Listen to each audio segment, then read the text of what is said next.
desencadenador, además de ellos, a la hiperplasia folicular, ¿no? La hiperplasia folicular más muchas células plasmáticas en la paracorteza, enfermedades autoinmunes. Hiperplasia folicular más microgranulomas e hiperplasia de células B monocitoides, toxoplasmosis crónica, ¿ya? No es nada es típico, pero es, bueno, nada es exacto, pero es lo típico, diríamos, más bien, ¿ya?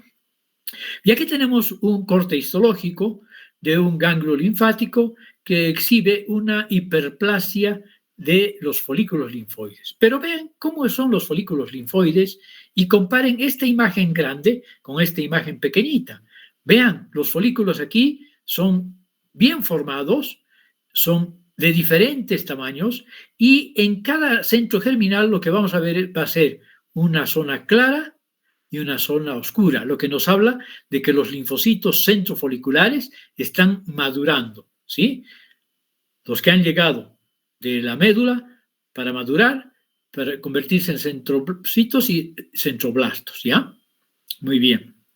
Entonces, hay una conservación de la arquitectura, hay una marcada variación en el tamaño de los folículos, a diferencia del linfoma folicular que les he puesto en este recuadro pequeñito, en donde, miren, los folículos linfoides son mucho más generosos, más abundantes, pero son más uniformes, ¿ya? Y el manto no es tan destacado, la zona del manto no es tan destacada, a veces se pierde incluso, ¿ya? Se mimetiza con el resto del tejido ganglionar linfoide. Entonces, hay figuras mitóticas, aunque ustedes no crean, más figuras mitóticas vamos a ver en la hiperplasia, en el centro germinal, desde luego, hiperplásico, que en los centros germinales de los linfomas. Además, en los centros germinales, esto no lo vemos en este aumento, aunque aquí se ve un poquito, vamos a ver macrófagos en cuyo citoplasma tienen fagocitado material detritus celular y otro tipo de material fagocitado que se llaman cuerpos tingibles, ¿ya?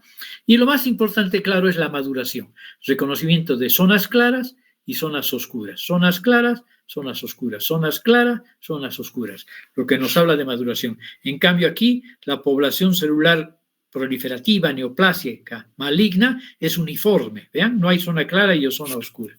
Aquí vemos con mayor detalle el manto, ¿sí? Vemos el folículo, hay mitosis, ¿ven?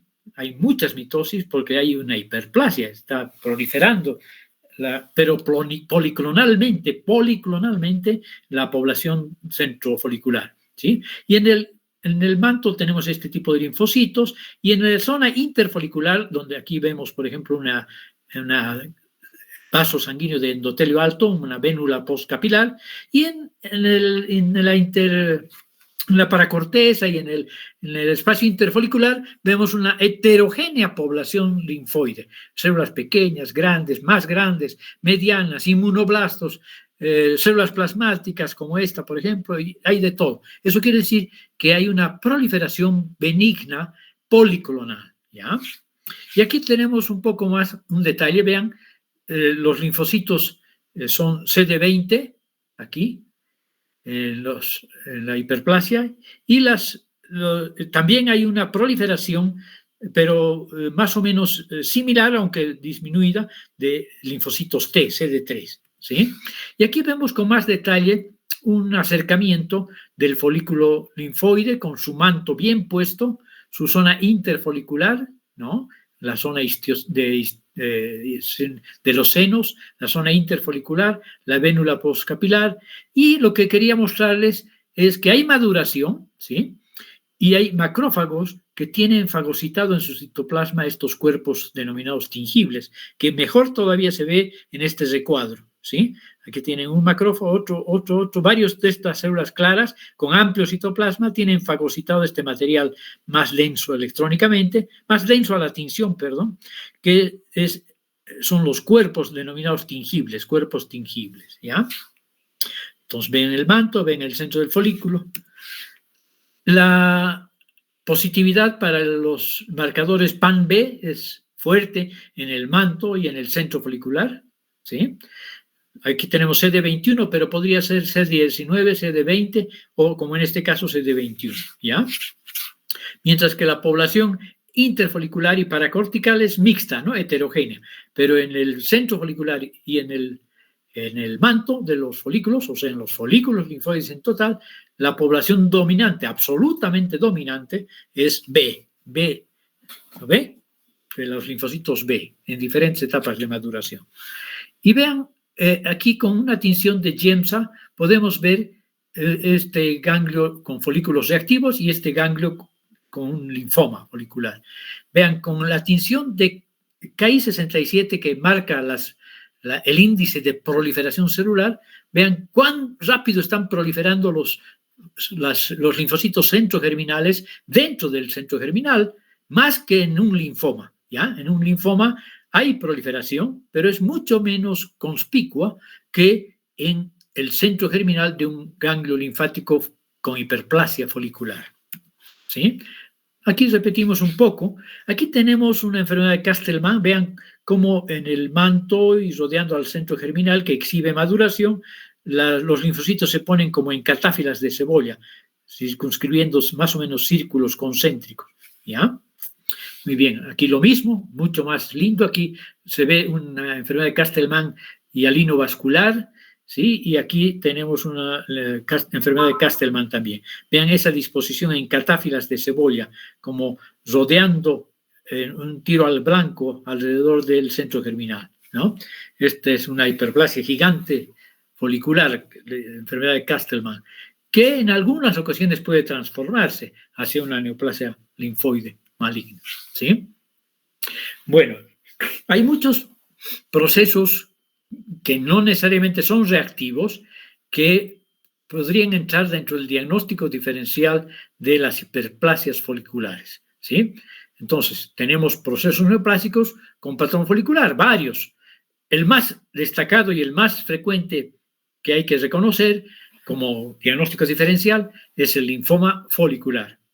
También el linfoma de células del manto, aunque no suele hacer folículos muy bien formados, más bien se insinúa un aspecto sutilmente folicular, pero de todos modos está dentro del diagnóstico diferencial. Luego tenemos el linfoma periférico de células T tipo LAID, que es un linfoma raro, que puede también determinar la presencia de alguna componente fenotípico folicular, ¿ya? Y el plasmocitoma nodal, que nunca he visto y no creo que vaya a ver porque es raro, también podría tener folículos o insinuarse una hiperplasia folicular, ¿sí? Aquí tenemos un linfoma folicular, vean qué diferente es, los centros germinales son agrandados, pero más o menos uniformes, ¿sí? Hay que ver el contexto, ¿no? Porque pueden haber algunos más chiquitos, pero en general son uniformes. Y la población linfoide, sacada del libro, por eso no es tan bonita, es muy uniforme, ¿sí? Todos los linfocitos se parecen. Unos son ligeramente más pequeños, pero la mayoría son parecidos, lo que nos habla fenotípicamente de una proliferación monoclonal, o sea, que todos han surgido de una sola madre, ¿no? De una sola madre progenitora neoplásica, transformada, ¿sí? Aquí tenemos un linfoma del manto, vean, no se forman folículos linfoides tan claritos, pero hay una nodularidad, se insinúa un aspecto nodular folicular, ¿ya? Pero lo que predomina aquí, y este es un bonito ejemplo, es una proliferación, un engrosamiento significativo en esta insinuación folicular de las células, de los linfocitos del manto, ¿no? Todo este territorio es una proliferación neoplásica maligna de los linfocitos que vienen del manto. Aquí también se ve una gruesa corteza que rodea al centro folicular, que está mínimamente muy disminuido, diríamos. Y aquí está el linfoma del manto, ¿ya? Bueno, ahora vamos a hablar de la otra hiperplasia, la hiperplasia paracortical. ¿Cuáles son los representativos más frecuentes? Los procesos patológicos más representativos, infecciones virales, postvacinales, fármacos, sobre todo fenitoína, linfadenopatía angioinmunoblástica y la dermatopática, ¿ya? Entre las infecciones virales, ¿qué es lo que vamos a ver? Este es tal vez el representante más importante, no solo patológicamente hablando, sino también clínicamente hablando, de la hiperplasia paracortical, ¿sí? El síndrome mononucleósico, que no solo es producido por el virus de Epstein-Barr, sino por muchos otros agentes etiológicos, y que produce una hiperplasia paracortical, y que clínicamente remeda, obviamente, a un linfoma, y por suerte ahora contamos con serología para muchos de estos agentes etiológicos virales para descartar un linfoma, pero la hiperplasia paracortical es más difícil todavía que la folicular de diagnosticar versus un linfoma, ¿ya? ¿Qué es lo que vamos a encontrar en las infecciones mononucleósicas y en todas las afecciones que producen el síndrome mononucleósico y el virus del herpes simple? Una expansión del territorio paracortical. Los centros germinales están más bien pequeños, a diferencia de la hiperplasia folicular. Muchos inmunoblastos, y estos son los que te hacen sospechar algo malo. Áreas de necrosis, prominentes vénulas postcapilares, ¿ya? En la hipersensibilidad a fármacos, amplias áreas de necrosis, muchos eosinófilos, siempre hay eosinófilos, ¿sí? En las parasitosis, en la alergia y en los fármacos hay eosinófilos, ¿ya? En algunas vasculitis también, ¿sí? Pero cuando se trata de hiperplasia paracortical, sobre todo hay que sospechar de fármacos. Hay también inmunoblastos y hay células red estemberoides, o sea que parecen las células del linfoma de Hodgkin, ¿sí? Son red estemberoides. El sufijo estemberoides significa que se parece, pero que no es, red estemberoides, ¿ya? No es por eso que antiguamente, antes del advenimiento de la inmunohistoquímica, muchos patólogos, incluso expertos, han diagnosticado como Hodgkin estas hiperplasias paracorticales y eran simplemente mononucleosis, ¿no? Incluso se han dado tratamientos y es por eso que, pucha, decían exitosísimo mi tratamiento porque no era un Hodgkin, ¿no? En esa época no habían los tratamientos que hay ahora, porque ahora sí el linfoma de Hodgkin tiene relativamente buen pronóstico. Luego tenemos la toxoplasmosis crónica, que se caracteriza por esto, ¿ya? Además de haber una hiperplasia folicular, también puede haber una hiperplasia parocortical y microgranulomas, ¿ya? Y en el componente celular, hiperplasia de células B monocitoides. Y en la dermatopática, en la linfadenitis dermatopática, hay una expansión paracortical ligeramente, sutilmente nodular, y lo que caracteriza es la presencia de pigmento. ¿Y qué tipo de pigmento? Pigmento melánico, ¿sí? Melanina. Aquí tenemos la mononucleosis infecciosa. Vean esta expansión paracortical. Los folículos están reducidos a una mínima expresión, están atróficos, ¿ya? Aquí se ve la tremenda expansión paracortical. Pueden haber folículos residuales, a veces incluso pueden perder, y ahí sí que estamos en conflicto para diagnosticar contra un linfoma, ¿no?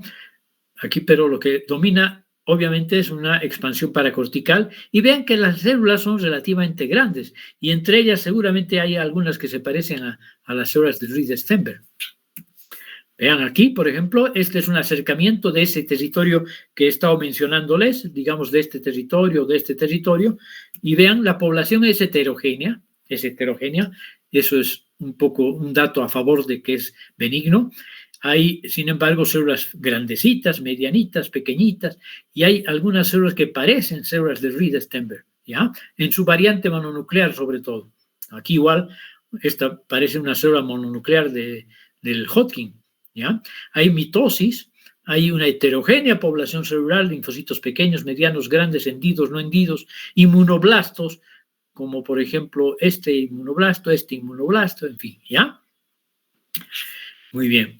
Ahora tenemos otro ejemplo de hiperplasia paracortical, es la linfadenopatía dermatopática. Vean aquí un ganglio linfático agrandado, pero que conserva la arquitectura de la cápsula y del parénquima, básicamente. Pero empezamos a ver una hiperplasia de la zona paracortical y en algunos territorios empezamos a ver un material pardo dorado, que es melanina, ¿sí? Entonces hay una expansión paracortical, hay conservación sutilmente nodular y con mayor aumento, y sobre todo si utilizamos tinciones especiales, vamos a ver melanina, ¿no? Pigmento melánico en los macrófagos, sobre todo de estos ganglios linfáticos que se conocen como linfadenopatía dermatopática, alteraciones dermatológicas que cursan con esto. ¿Sí? Aquí tenemos. No es una tinción citoquímica, ¿no? Este es inmunohistoquímica para ver a las células de Langerhans que han fagocitado pigmento melánico, y aquí también con la proteína S100 positivo para las células dendríticas del ganglio linfático, que también tienen fagocitado melanina. El tercer tipo de hiperplasia es la hiperplasia histiocítica sinusoidal, ¿sí? ¿Dónde vamos a encontrar? Hemos dicho, sobre todo en dos procesos patológicos. El territorio de drenaje de las neoplasias, sobre todo malignas, y en la enfermedad de Dorfman-Rosay, ¿sí? Esta enfermedad de Dorfman-Rosay, les he dicho que también se conoce con el nombre de histiocitosis, porque son histiocitos los que han proliferado, sinusoidal, porque ocupan las sinusoides, y provocan una linfadenopatía masiva. Por eso se llama histiocitosis sinusoidal con linfadenopatía masiva, enfermedad de Dorfman-Rosay. Y el territorio de drenaje neoplásico es donde más frecuentemente probablemente vemos, porque la enfermedad de Dorfman-Rosay es menos frecuente que el cáncer, que drena a ganglios linfáticos que todavía no tienen metástasis, pero que tienen este tipo de hiperplasia, de respuesta a la presencia, a su presencia, ¿no? Vamos a ver entonces, histiocitosis, algunos ejemplos, ¿ya? Histiocitosis de células de Langerhans, enfermedad de Dorfman-Rosay, es una linfadenopatía masiva, gran dilatación sinusal o sinusoidal. Las células son S100 y CD1A positivo, ¿sí? Y hay también algunas son S100 positivo y CD1A negativo. Y hay en peripolesis, esto es una especie de canibalismo, ¿ya? El VIH y la toxoplasmosis van a cursar con dilatación sinusoidal, que es lo mismo, hiperplasia de células monocitoides. La enfermedad por arañazo de gato y similares, hay una hiperplasia de células B monocitoides, necrosis colicoactiva y granulomas de células B. Son unos granulomas no histiocíticos especiales, ¿ya? Luego tenemos los implantes con silicona, enfermedad de Whipple, la neumocistis intestinalis, donde vamos a ver, además de la hiperplasia histiocítica sinusoidal, células gigantes xantomatosas y podemos ver también granulomas, ¿sí? Sobre todo en la silicosa, en los trasplantes de silicona, ¿no?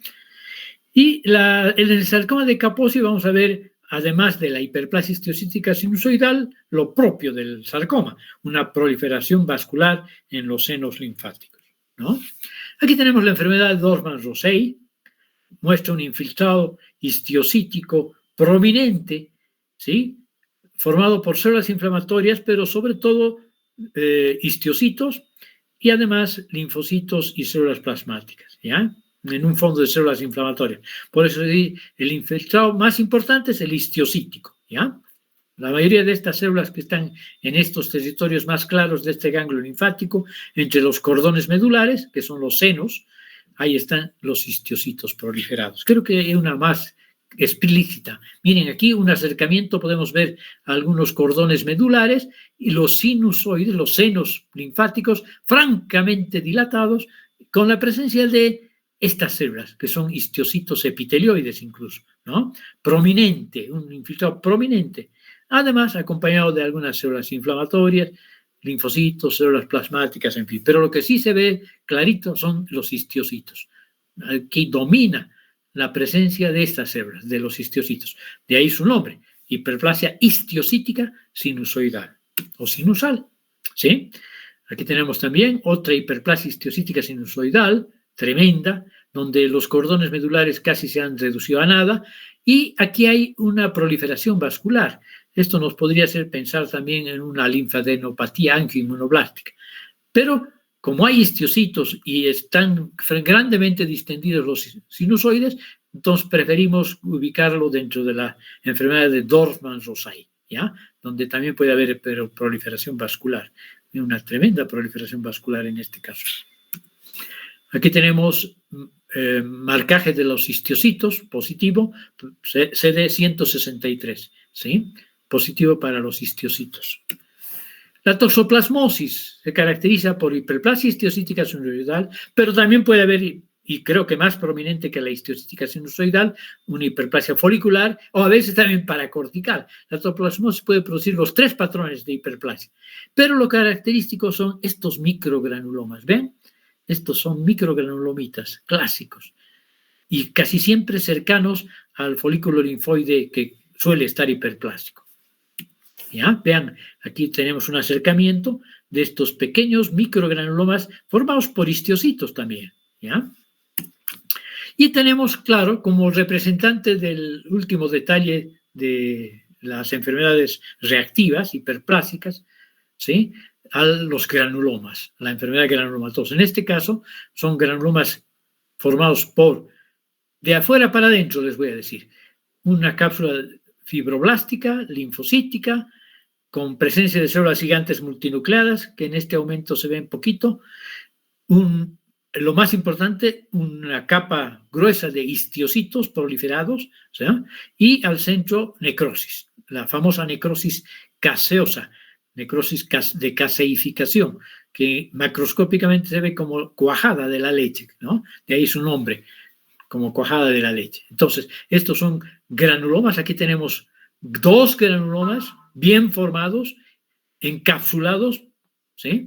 Con necrosis caseosa central. Y aquí tenemos en este acercamiento una típica célula gigante multinucleada de tipo Langhans, ¿no? Donde los núcleos se organizan en la periferia como en una herradura, Hiperplasia histiocítica sinusoidal. Aquí tenemos otro ganglio linfático con una tuberculosis y con la tinción de Ziehl-Neelsen podemos ver una gran cantidad de bacilos ácido alcohol resistentes, como se ven, ligeramente alargaditos, retorcidos, no tan retorcidos como el Helicobacter pylori, pero estos son rojitos, ¿no? El ácido alcohol resistente. Muy bien, esa es la tinción de Ziehl-Neelsen. ¿Ya? Y luego los ganglios linfáticos, como muchos otros órganos que ya hemos ido viendo, pulmón, cerebro no hemos visto, pero pulmón, hígado, son las metástasis, las enfermedades metastásicas. Los ganglios linfáticos son una vía importantísima de migración de las células neoplásicas malignas a través de la linfa para ser capturados en los ganglios linfáticos, ¿sí? Y es tan importante este detalle que en la clasificación de TNM y en otras clasificaciones también se pone como N, ¿no? N, de nódulo. N positivo, N negativo, ¿ok? Cuando hay metástasis a los ganglios linfáticos, N puede ser N1, N2, dependiendo. Eso ya han visto en oncología más que en patología, ¿sí? Pero estas son metástasis. Miren, ¿cómo puede parecerse tanto a histiocitos de una enfermedad de Dorfman-Rosay? Entonces, aquí sí nos ayudaría de manera importantísima para confirmar que estas son células escamosas, por ejemplo, o adenocarcinoma, o carcinoma epidermoide, o carcinoma de células grandes, o cualquiera de esos carcinomas de células bastante grandes, y no son histiocitos, hacer una tinción de inmunohistoquímica, ¿no? Para citoqueratinas positivo. No les había puesto, qué bacana. La próxima tendría que ser positivo para una citoqueratinas, ¿no? ¿De acuerdo? Entonces, esas serían las enfermedades reactivas de los ganglios linfáticos. A ver qué hora tenemos. 41. Sí, ya no nos da para Hodgkin, más quería dar hoy día. Entonces, el lunes no va a ser Hodgkin, ¿no? Enfermedad de Hodgkin o linfoma de Hodgkin. Y el miércoles los linfomas no Hodgkin, ¿ok? ¿Me han escuchado? Sí, doctor. Okidoki. Muy bien. Ahora sí, dejar de presentar y despedirse de la gente. ¿Cuántos ya habrán logrado entrar? No son muchos, ¿no? 15 personitas han entrado. Bueno, pero la clase ha estado divertida, ¿no? Sí, doctor. Ok. Nos vemos el lunes con linfoma de Hodgkin. ¿Okidoki? Listo, doctor. Gracias, doctor. Hasta luego. Gracias, doctor.